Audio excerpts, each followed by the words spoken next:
Bienvenue dans cette nouvelle édition du QG Weekend. Au sommaire de l'actualité, naissance d'une coalition des partis politiques en Guinée. Elle est constituée autour du bloc libéral de Faya Milimono. Le mouvement entend se distinguer sur l'échiquier politique guinéen. Nous sommes le 26 décembre et c'est aujourd'hui le 70e anniversaire du franc CFA. 14 pays du continent utilisent cette monnaie. Nous ferons le bilan dans cette édition. Les Gabonaises engagées dans la lutte contre la corruption, c'est le thème d'un atelier qui s'est ouvert à Libreville. Objectif, encourager les femmes à prendre une part active dans la lutte contre le phénomène. En Guinée, tout d'abord, quelques jours après l'investiture du président Alpha Condé, un nouveau parti politique vient de voir le jour. La coalition des partis politiques pour la rupture, c'est son nom. La coalition est constituée autour du bloc libéral de Faya Milimono qui avait obtenu 1,38% des voix lors des élections présidentielles du 11 octobre dernier. Le mouvement entend mettre l'accent sur le respect des accords interguinéens dont la signature a favorisé la tenue de l'élection présidentielle. Le détail avec Amira Benjabala Jean-Pierre. L'union fait la force. C'est de ce postulat que la coalition des partis politiques pour la rupture vient de voir le jour. C'est le dernier né des mouvements politiques de Guinée. Constitué autour du docteur Faya Milimono, l'un des candidats à la dernière élection présidentielle, cette coalition entend réunifier l'opposition du pays et lui organiser des états généraux. Une opposition marquée par de nombreux échecs et qui ne parvient pas à créer l'alternance. Il y a justement cette nécessité de redéfinir des lignes politiques claires pour une nouvelle structuration de l'opposition en Guinée. Ça, c'est un. Deux, quand on regarde le nombre justement des partis d'opposition, on est effaré par ces grands nombres, une 200aine des partis politiques dont on ne voit pas toujours l'efficacité sur le terrain, ni par rapport au pouvoir en place, ni par rapport aux propositions de politiques différentes pour le renouveau de la Guinée qu'on a créé. La CPR, qui estime que le système électoral du pays est défaillant, entend faire respecter l'accord de juillet 2015, réclamer la tenue des communales au premier trimestre 2016 et doter le pays d'une CENI compétente et d'un fichier électoral fiable. La méthode qu'entend utiliser la CPR se fera découvrir au fur et à mesure de la mise en œuvre de son agenda. Le recours aux cours et tribunaux en fera partie. La CPR a appelé les partis d'opposition à la rejoindre au plus vite en vue de se doter d'une charte et d'une feuille de route capable de peser véritablement sur la scène politique nationale. En Centrafrique, les autorités du pays ont proposé ce jeudi de reporter au 30 décembre le premier tour de l'élection présidentielle.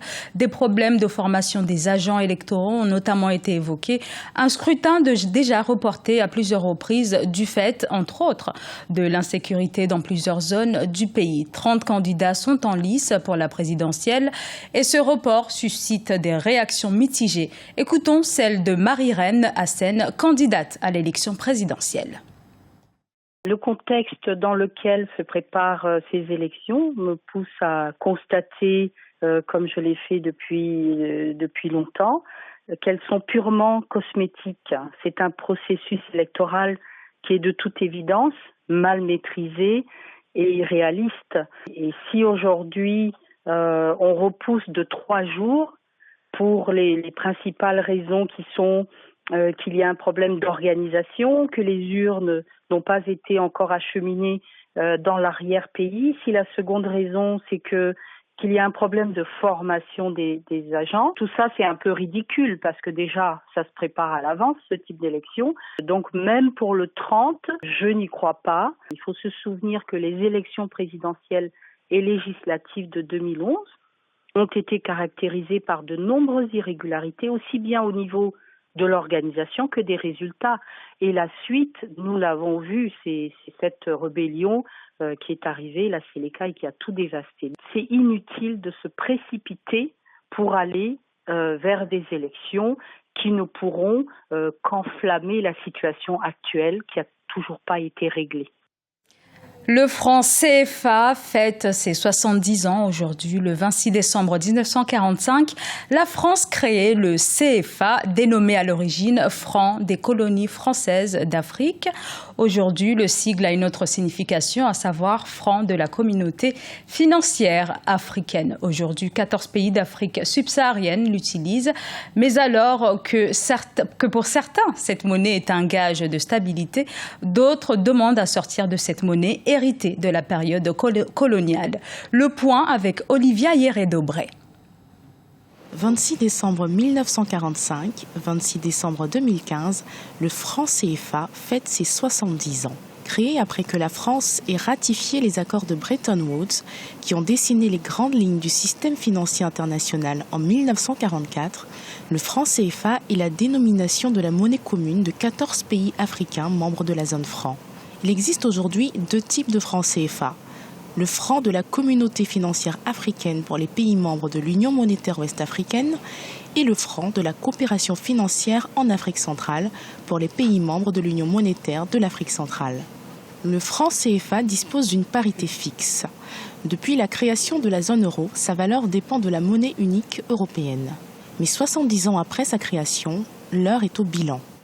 Bon, la problématique du franc CFA est une vieille problématique qui, pour certaines personnes, si vous voulez, le franc CFA est une monnaie coloniale qui empêche éventuellement les États africains de pouvoir se développer, car en termes d'échanges extérieurs, vous avez toujours cette contrainte-là, c'est que tous les États africains appartenant à la zone sont obligés de passer par la France pour leurs transactions internationales.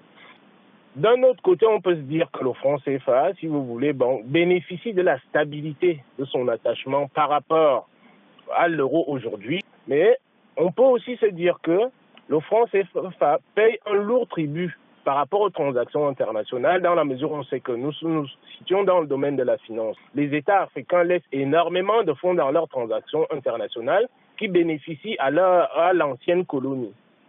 Les pays africains de la zone jouissent donc d'une monnaie forte, mais qui, selon certains observateurs, mine la croissance économique de certains pays.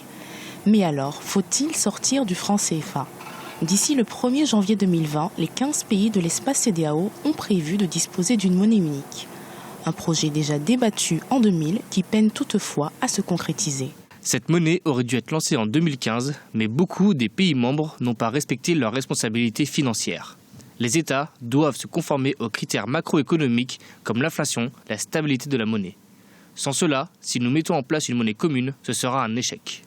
L'Institut monétaire ouest-africain a énoncé 10 critères pour le lancement de la monnaie unique, parmi lesquels figure en priorité un taux d'inflation à un seul chiffre à la fin de chaque année, ainsi que des réserves extérieures brutes qui peuvent garantir une couverture des importations pour un minimum de 3 mois. Des critères qui, selon le directeur de la Banque centrale des États de l'Afrique de l'Ouest, Luka Abaga Nchama, restent encore inatteignables pour de nombreux pays de la sous-région. Au Malawi, 63 fonctionnaires ont été suspendus pour détournement de fonds dédiés à la lutte contre le VIH-Sida. Parmi ces personnes figurent notamment des cadres du ministère des Finances. Plusieurs millions de dollars ont été détournés. Le ministère de la Santé, qui vient de faire cette annonce, a d'ores et déjà lancé une enquête. Cette affaire fait grand bruit au Malawi, où la maladie pèse très lourd sur le système de santé et l'économie du pays. Au Gabon, maintenant, sensibiliser les femmes dans la lutte contre la corruption, c'est l'objectif que s'est donné l'atelier de sensibilisation sur la corruption qui s'est ouvert à Libreville ce 22 décembre. L'enjeu, mettre en exergue l'arsenal juridique et réfléchir sur cette épineuse question qui gangrène la société. Le phénomène fait perdre à l'État chaque année plusieurs milliards de francs CFA, pardonnez-moi. Un reportage de notre correspondant au Gabon, Douglas Ntoutoum. Comme partout ailleurs, la corruption est une réalité au Gabon. Le pays multiplie des stratégies pour endiguer le phénomène, mais à la réalité des faits, il persiste. Récemment, à Libreville, les femmes se sont réunies pour évoquer leurs responsabilités dans la lutte contre la corruption et le blanchiment des capitaux en milieu professionnel. Au Gabon, la corruption s'observe aussi bien dans la rue que dans les administrations. Il est important de changer le rapport entre les hommes et les femmes et l'argent. Que cet argent public soit effectivement utilisé pour le financement des politiques publiques. Parce que nous avons mené une enquête, une mini-enquête qui a démontré par exemple que les femmes sont très dépensières. Si elles sont très dépensières, c'est-à-dire qu'elles peuvent influencer leurs époux vers des actes de corruption. L'Afrique en général et la région d'Afrique centrale en particulier est gangrénée par la corruption. Pour lutter efficacement contre ce phénomène, le Gabon a mis en place la Commission nationale de lutte contre l'enrichissement illicite. Depuis sa création, plus d'une centaine de dossiers ont été traités, mais aucune arrestation enregistrée. Actuellement, nous sommes autour de 110 dossiers que nous traitons. Et autour de ces 110 dossiers, nous avons rejeté au moins 14-15 dossiers pour manque de preuves. Et les autres dossiers, nous continuons. Actuellement, nous sommes à presque 4 dossiers que nous avons à la clôture, qui sont prêts à, si l'on peut le dire, à être transmis au parquet de la République. Au Gabon, les femmes représentent 52% de la population nationale. C'est à ce titre qu'elles sont concernées au premier point par la lutte contre la corruption et le blanchiment des capitaux. L'indice de perception de Transparency International place le Gabon parmi les moins touchés par la corruption. Cependant, l'Afrique centrale et l'ensemble de l'espace EAC perdent chaque année 40% de ses ressources à cause de la corruption. Selon les spécialistes, environ 55 milliards de dollars US en flux financiers illicites quittent l'Afrique pour d'autres continents. Ce journal a été réalisé par l'ensemble de la rédaction. Nous vous remercions pour votre fidélité. Dans un instant, une nouvelle édition de l'actualité sur Africa 24.